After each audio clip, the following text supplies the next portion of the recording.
नमस्कार दोस्तों, back to our channel. Friends, मैं आप सबका अपने चैनल स्टॉक्स वाला पे बहुत स्वागत करता हूँ। Welcome to STFL family.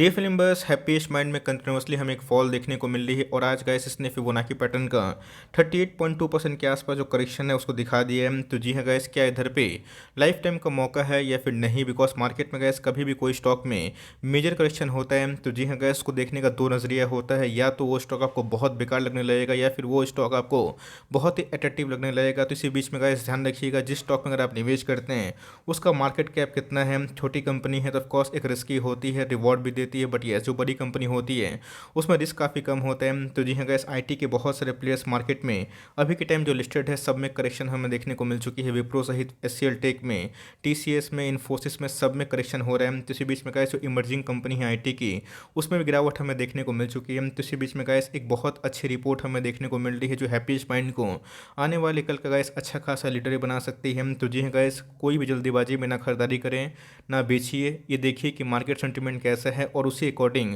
Price कहाँ जा सकता है। इस बात की कोई गारंटी नहीं है कि जो अभी के टाइम प्राइस हैं इससे नीचे फॉल नहीं होगा। बट यस, जो हमारी रणनीति है कि अच्छे स्टॉक को धीरे धीरे एक एक करके ऐड करना है और लॉन्ग टर्म तक। बिकॉज अगर हम लोग कोई भी स्टॉक खरीदते हैं, हम लोग उसका फ्यूचर खरीदते हैं कि आने वाले 3-5 साल में प्राइस कहाँ भाग सकता है। बिकॉज शॉर्ट टर्म में रशिया यूक्रेन की न्यूज़ की वजह से काफ़ी गिरावट हमें देखने को मिल रही है। तो मैं अपना अनबायस्ड कमेंट्री हमेशा की तरह देने की कोशिश करूंगा। बहुत ही कुछ सीखने को मिलेगा। चैनल फर्स्ट टाइम होंगे सब्सक्राइब कर सकते हैं।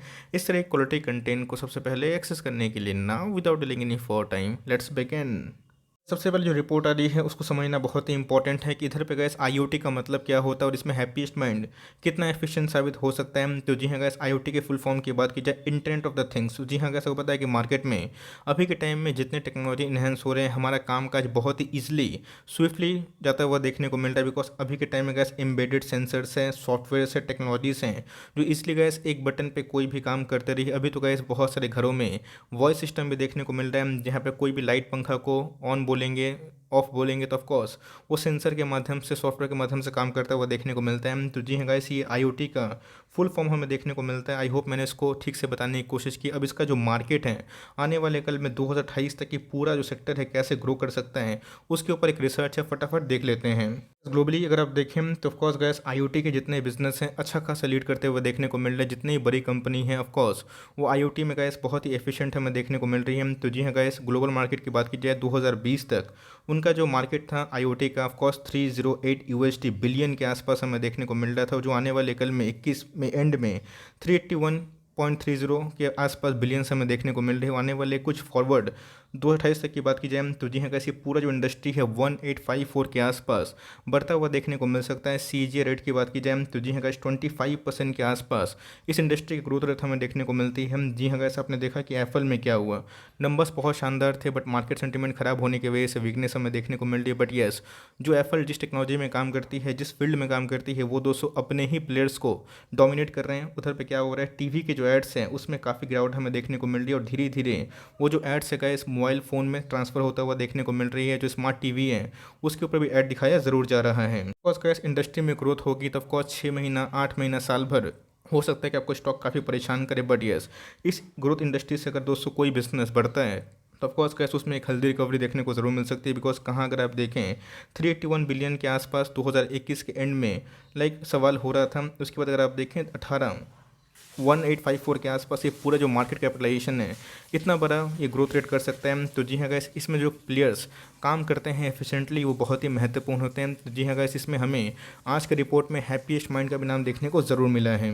सर आप देखें आज ही का आर्टिकल हमें देखने को मिल रही है। मैं कोई बनावटी बात नहीं बोल रहा हूँ। 22 की बात की जाए तो जी हाँ गैस, IoT की बात की जाए, टेस्टिंग मार्केट की बात की जाए, जो कल का शेप होगा इसमें गैस A4 टेक्नोलॉजीज़ की बात की जाए, Capgemini, CTS, happiest mind, SCL, Infosys जैसे दिग्गज कंपनी हमें देखने को मिल रहे हैं। तो जी हाँ गैस, ये सब तो बड़ी कंपनी है, इन्फोसिस, SCL, CTS, कैपजेमिनी बहुत बड़ी मार्केट कैप की कंपनी हमें देखने को मिलती है। बट हैप्पीएस्ट माइंड की बात की जाए तो कैसे एक इमर्जिंग कंपनी है। तो ध्यान रखिएगा, हम लोग सिर्फ और सिर्फ रिवॉर्ड के चक्कर में जाते हैं कि भाई प्राइस कितना भाग रहा है। बिकॉज हैप्पीएस्ट माइंड का जो ऑफकोर्स प्राइस था IPO से वो बहुत बढ़ता हुआ देखने को मिला। बिकॉज IT का काफ़ी बूम था। अगर ये ASM के स्टेज 1 से 4 में नहीं जाता तो शायद गैस आपको ये 2022 को भी स्टॉक देखने को मिल जाता। तो जी हाँ गैस, एक तरह का ये अच्छा ही है है कि करेक्शन में मिल रहा है, जहाँ पे आपको लॉन्ग टर्म में एवरेजिंग करने की आवश्यकता अगर पड़ती है तो जी हाँ गाइस, इन सब कंपनी को आप एक दो stock weekly monthly as per financial capability आप उठा सकते हैं। बिकॉज अगर आप देखें आईओटी का जो मार्केट है, मैंने आपको दिखा दिया कि आने वाले 28 तक 25% के आसपास ग्रो हो सकता है, जो अपने आप में काफ़ी बड़ा ग्रोथ रेट होता है। बिकॉज जो पुराने बिजनेस होते हैं उसमें ग्रोथ रेट 208-10% के आसपास होती है, बट जो न्यू बिजनेस है, न्यू टेक बिजनेस है, उसमें अच्छी खासी मतलब उछाल देखने को मिल सकती है, जिसमें हैप्पीएस्ट माइंड अभी के टाइम में इमर्जिंग कंपनी की लिस्ट में ज़रूर शामिल होता हुआ देखने को मिल चुका है। डिसीजन आपके ऊपर है, आपको निवेश करना है फिर नहीं करना है। मैं आपको फोर्स ऑफ कोर्स नहीं कर सकता, बिकॉज सबका इंडिविजुअल कोई टेक होता है। कोई कंपनी किसी को अच्छी लगती है, कोई कंपनी खराब लगती है। मार्केट में गए सेंटीमेंट जैसा है, प्राइस भागता है तो लोगों को कंपनी बहुत ही अच्छी लगती है, प्राइस गिरने से वही कंपनी लोगों को खराब लगने लगती है। बट याद रखिएगा, फंडामेंटल से ऊपर कुछ नहीं है। हो सकता है कि आपको आने वाले कल में एक दो साल आपको बहुत निराश करे, बट दोस्तों तीसरा साल रिकॉर्ड तोड़ देता है। हमने देखा कि 14 से 17 तक आईटी का कंसोलिडेशन फेज था, बट 18 के बाद 222 तक 21 तक आईटी ने अच्छे खासे पैसे बना के दिए। तो आने वाले कल में गाइस जो टेक्नोलॉजी ड्रिवन स्टॉक्स हैं वो अच्छा कर सकते हैं, बिकॉज सब में अच्छी खासी ग्रोथ की संभावना देखने को मिलती है। आर्टिफिशियल इंटेलिजेंस की बात की जाए, ब्लॉकचेन की बात की जाए, क्लाउड की बात की जाए, ऑटोमेशन की बात की जाए, इंटरनेट ऑफ थिंग्स की बात की जाए, ये कंपनी इसमें भी काम करती है। रोबोटिक्स की बात की जाए, ड्रोन्स की बात की जाए, सिक्योरिटीज़ की बात की जाए, साइबर सिक्योरिटीज़ की बात की जाए, सब में कंपनी काफ़ी इफिशियंट है। तो जी हाँ गाइस, वैल्यूएशन के काफ़ी महंगे हो गए थे और जिस हिसाब से ये अभी भी एएसएम लिस्ट से बाहर नहीं निकला है, यही रीज़न है गाइस कि इसमें एक अच्छी खासी फॉल देखने को मिल रही है और आईटी में भी हमें अच्छी खासी करेक्शन देखने को ज़रूर मिली है।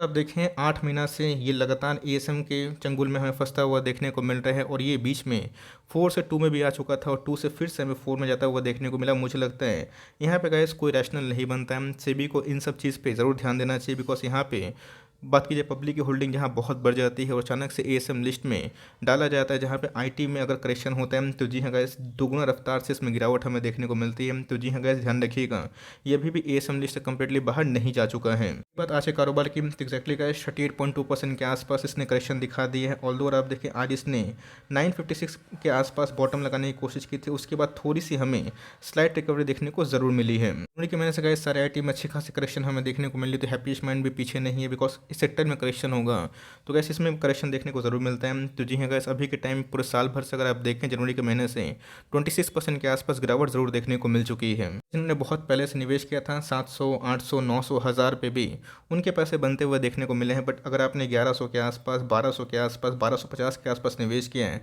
ऑफकोर्स अभी के टाइम में काफ़ी पेन वाला मूवमेंट हमें देखने को मिल रहा है। बिकॉज ये कंटिन्यूसली लोअर लो फॉर्मेशन कर रहे हैं। तो जी हाँ गैस कंपनी के फंडामेंटल्स कैसे हैं, वैल्यूएशंस कैसे हैं और उसके बाद अभी के टाइम रणनीति क्या बनानी है उसको ज़रूर सुन लीजिएगा।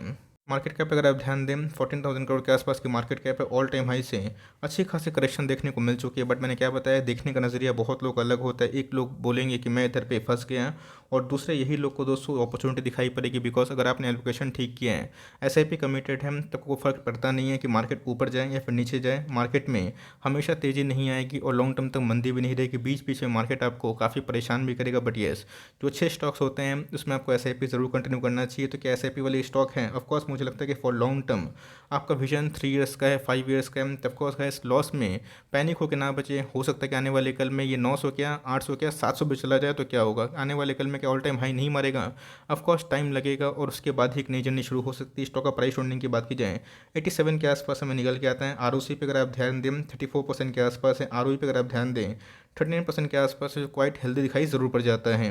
इस गाइस जो कंसर्न का मैटर है ध्यान से सुनिएगा, बिकॉज मेरा काम है आपको अनबायस्ड ओपिनियन देना। इधर पे अगर आप देखें प्रोमोटर की होल्डिंग 53% के आसपास निकल के आती है। बात की जाए एफआईएस की होल्डिंग थोड़ी सी कट होते हुए देखने को मिली और डीआईएस ने ऑलमोस्ट बहुत सारे स्टेक काट दिए हैं। तो जी हाँ गाइस पब्लिक की होल्डिंग की बात की जाए आईपीओ से बहुत लोगों ने इसको पकड़ा भी था और 35% के आसपास इनकी होल्डिंग भी हमें देखने को मिलती है। तो जी हाँ गाइस पब्लिक की होल्डिंग बढ़ती है तो स्टॉक को लॉन्ग टर्म में एक कॉन्सोलिडेशन फेस में डाल दिया जाता है और बॉक्स के बाद जब निकलता है तो बहुत लोग एक्सिट करते हैं। उधर पर धीरे धीरे एफआईएस और डीएस माल जरूर उठा देते हैं। तो परिणाम भी हमें देखने को मिला। तो जी हाँ गाइस अगर ये एएसएम लिस्ट में नहीं होता, मैं फिर से बोलना चाहता हूँ, मुझे लगता है कि इधर से भी ये स्टॉक काफ़ी भाग सकता है। बट येस एएसएम लिस्ट में बहुत ही लंबे अरसे से ये था और उसके बाद आईटी में करेक्शन। तो जी हाँ गाइस अब जितने मेजर आईटी स्टॉक उठा लें उसमें विप्रो का भी नाम है जो अपने ऑल टाइम हाई से लाइक कितना करेक्ट हो चुका है, ऑलमोस्ट 25% के आसपास। तो गाइस इसमें भी हमें 40% के आसपास गिरावट देखने को मिल चुकी है। तो मेरे हिसाब से जल्दीबाजी करने की कोशिश ना करें, इसको आप ट्रैक करें। और मेरे हिसाब से गाइस इधर से अगर ये 950 के आसपास आता है, 930 के आसपास आता है, तो धीरे धीरे monthly SIP for long term अगर आपको आईओटी बिजनेस पे, एआई पे, रोबोटिक्स में कोई टेक्नोलॉजी इन्हेंस कंपनी चाहिए तो जी हाँ गाइस इस पे आप निवेश करने का प्लान कर सकते हैं। समझाए कहाँ बनेगा ये किसी को पता नहीं, हो सकता है कि आने वाले कल में अपने ऑल टाइम हाई से आधा भी गिर जाए। मतलब मैं बोलने का मतलब है कि आने वाले कल में हो सकता है कि 800, 850, इवन 700 भी चला जाए।